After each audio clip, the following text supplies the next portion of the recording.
Everyone, welcome to Plants and Politics. I have an update to share about one of Trump's Capitol insurrectionists. It's time for an episode of Where Are They Now? Matthew Bledsoe was arrested. Patrick Montgomery was in court. Jonathan Manapa will stay in federal custody. No, I don't take responsibility at all. So 34-year-old Brian McCreary of Massachusetts is one of the few January 6 defendants who actually reached out to the FBI and turned himself in before they had a chance to track him down. But prosecutors discovered later that McCreary entered the building twice. Apparently, an officer had asked him to leave at one point, and he did comply, but then he re-entered through a different door. They also found out that some of what McCreary told investigators differed a little bit from what he told a coworker. And this was someone who ended up turning him in. McCreary told the FBI that he simply entered the Capitol to observe and document what took place. But his coworker said that he told her that he, quote, raided the Capitol. He also told the FBI that he was concerned about the 2020 election. And what concerned him was that there had been no audit performed in regard to allegations of voter fraud. But he said that he was primarily there to record others and, record their crimes that they were committing and as they were inciting violence. So McCreary confirmed that he witnessed others with crowbars, that they had police shields, and they were attempting to break down doors. They were attempting to break windows. And he provided the FBI with his photos and his videos. And he told Mass Live news outlet, quote, "I do hope the evidence I provided to the FBI helped in some capacity put away individuals who were destructive." And then in an interview with the Berkshire Eagle news outlet, McCreary said that he didn't think that Trump won, but he questioned some of the things that he had heard. He said, quote, "I went to DC to support the idea behind having audits, in no way to support an insurrection or that Trump was the rightful winner of the election, just audits."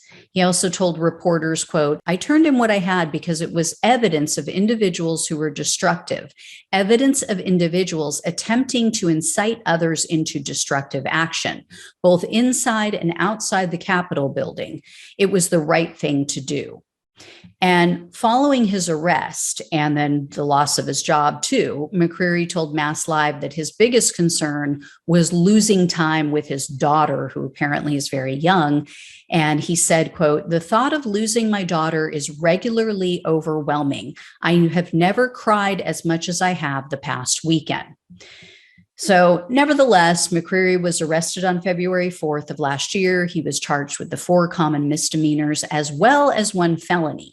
He was hit with entering a restricted building or grounds, 2 counts of disorderly conduct, parading or demonstrating in a Capitol building, and obstructing an official proceeding, which, if you guys have followed any of these cases, you know that one was never going to stick. Well, in October, McCreary pleaded guilty to the 1 count of entering a restricted building or grounds.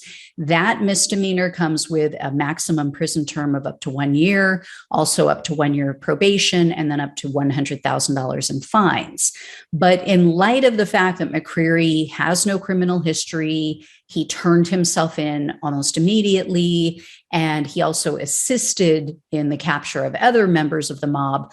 The prosecutors were only asking for 3 months of home confinement, 36 months of probation, 60 hours of community service, and restitution in the amount of $500.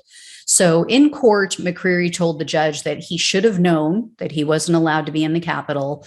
And in a sentencing memo to the court, his attorney pointed out that his client contacted the FBI and that they provided the evidence to the FBI within 24 hours of the Capitol attack. And they wrote that he is, quote, "truly remorseful that he permitted himself to be swept up in the chaotic events of January 6, 2021, which unfolded so rapidly and explosively that he failed at the time to grasp the true implications of his actions.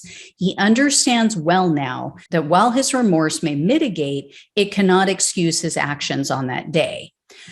Judge Beryl Howell presided over McCreary's case, and she's been one of the toughest judges in these January 6 cases. She's handed down probably some of the most stringent sentences, probably second only to Judge Tanya Chutkan. And as she's done in previous cases, she went above and beyond the prosecutor's request. She sentenced McCreary to 42 days in jail, which she said he could serve intermittently, so probably so he can continue to work. She also gave him 2 months of home detention and 36 months of probation, and she ordered him to pay a $2,500 fine and a $500 restitution fee.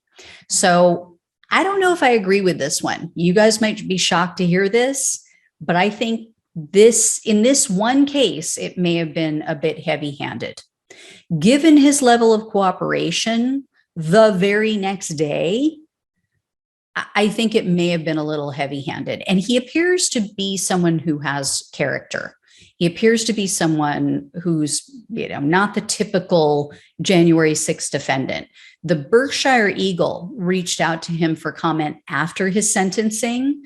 And instead of getting shitty or complaining, he simply said to them, quote, "The judge made a decision and I will honor it. I plan to move forward regardless of hurdles." So, to see what some of these other January 6 defendants are getting compared to this guy, it's just not right. It doesn't make sense. Others have shown zero remorse, and they've bitched and they've whined the entire time about being arrested. And then they're given Netflix and chill and a small fine.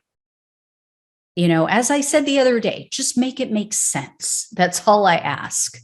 So I'll keep you guys posted. As always, thanks so much for watching and listening. Take care. I'll talk with you soon.